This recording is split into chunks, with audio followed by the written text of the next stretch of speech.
আনোয়ার যা হচ্ছে, আওয়ামী পেশির সরকারে যে ক্ষমতা দেখিয়েছে, আওয়ামী সরকারের পতনের পরও যে ক্ষমতা দেখাচ্ছে, সেই ক্ষমতা কোথায় আমরা পাহাড়ছড়াবাসী, বৃহত্তর পাহাড়ছড়াবাসী জানতে চাই।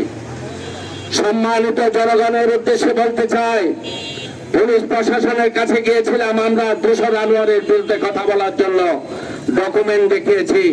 আমরা বলেছি ভারপ্রাপ্ত কর্মকর্তা ওসি আমাদেরকে উত্তর দিচ্ছে, অনেক উপর থেকে আমাদের টেলিফোন আসছে, আমাদেরকে মামলা দিতে হবে। আমরা বলছি উনি তো একজন আওয়ামী লীগের দোসর, তার বিরুদ্ধে আপনি মামলা দিলে, তার পক্ষে মামলা দিলে আমাদের মামলাও নিতে হবে। আমি একটা কথা জানতে চাই, আওয়ামী লীগের 16টি বছর শত শত ছাত্রদের রক্তের বিনিময়ে বাংলাদেশকে মুক্ত করেছি, স্বৈরাচার মুক্ত করেছি, কিন্তু আজকে যে টেলিফোন আসতেছে আওয়ামী লীগের দোষক এই আনোয়ার পক্ষে, সে না কারা, তারা কারা আমরা জানতে চাই। মোটা অঙ্কের ঘুষ নিয়ে আপনি মামলা নিয়েছেন, এই ওসি ভারপ্রাপ্ত ওসির প্রত্যাহার চাই আমরা। আমাদের বাচ্চারা সন্তানদের বিরুদ্ধে যে মামলা দেওয়া হয়েছে সেই ঘটনায় আমরাও মামলা করতে চেয়েছিলাম, কিন্তু থানা কর্তৃপক্ষ সেই মামলা নেয় নাই, না নিয়ে তারা বৈষম্য করেছে, না নিয়ে তারা ন্যায় বিচারের পরিপন্থী অবস্থান নিয়েছে। যদি ঘটনা ঘটে থাকে উভয়ের মামলা নিয়ে একসাথে শুনানি করে একসাথে চালিয়ে রায় ডিগ্রি হোক, ওখানে আমাদের সাজা হোক, প্রমাণ হলে আমাদের ভাইদের সাজা হোক, ওখানে তো আমাদের আপত্তি নেই, প্রয়োজন আমরা আপিল করবো, আরো উপরে যাবো, আরো উপরে যাবো। কিন্তু একতরফা ভাবে মামলা নিয়ে একজনকে আসামি করা আর একজনকে বাদীর স্ট্যাটাস দেয়া, এইটা কোন আইনে আছে? গণতন্ত্র মানতে হবে, গণভ্যুত্থানকে মানতে হবে। কেউ যদি এই গণতন্ত্র এবং গণভ্যুত্থান না মেনে আবার যদি আগের রাস্তায় ফিরে যায়, আমরা কিন্তু ট্রেনিং জমা দিই, অস্ত্র জমা দিয়েছি, আমরা আবার রাস্তায় নামবো। বাহাত্তরবাসী এমন লোক এখনো পর্যন্ত আজকে ব্রিটিশের পর থেকে, পাকিস্তান আমলের পর থেকে এই সমাজকে কেউ দুখণ্ড করতে পারে নাই। এই সমাজ এক এবং অভিন্ন। তাই আমি বলবো এই পৌরসভা, এটা পৌরসভা না, এটা হলো জাদুঘর। এখানে যেই ঢুকে সেই দুর্নীতিবাজদের আখড়ায় পড়ে যায়। এখানে আজকে যে মামলা করেছে আনোয়ার, তার ইন্ধনে মামলা করেছে, নিশ্চয়ই পৌরসভার কর্তৃপক্ষের ইন্ধনে মামলা করেছে আমি বলবো। না হলে কোনো কাউন্সিলর নাই, সে কিভাবে মামলা করে?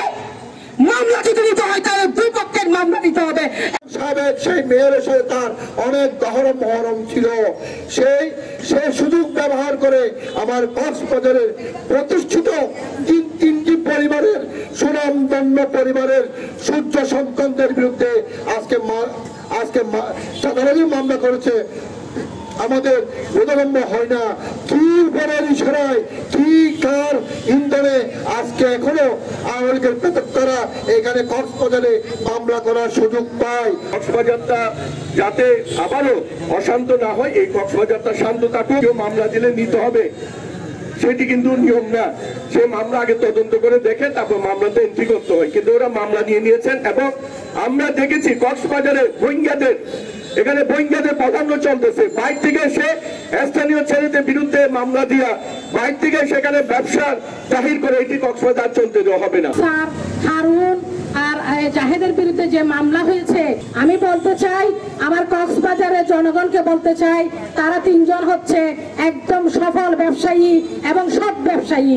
আমরা যদি কক্সবাজারের ছেলেদেরকে কক্সবাজারে ব্যবসা করে চালাতে না পারি, তাহলে বহিরাগত এসে ব্যবসা করবে, আবার বহিরাগত তাদের বিরুদ্ধে মামলা দিবে, আর আমরা কক্সবাজারবাসী চুপ করে থাকবো, এটা তো হতে পারে না।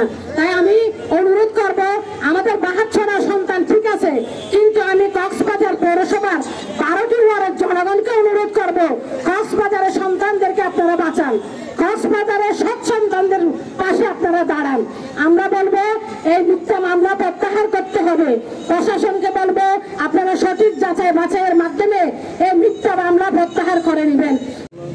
আমরা চাই, প্রশাসনকে অনুরোধ জানাই যেন আমাদের এই মিথ্যা মামলা পর্যন্ত করে ব্যবস্থা নেওয়ার জন্য অনুরোধ জানিয়ে আমি সভা সমাপ্ত ঘোষণা করছি।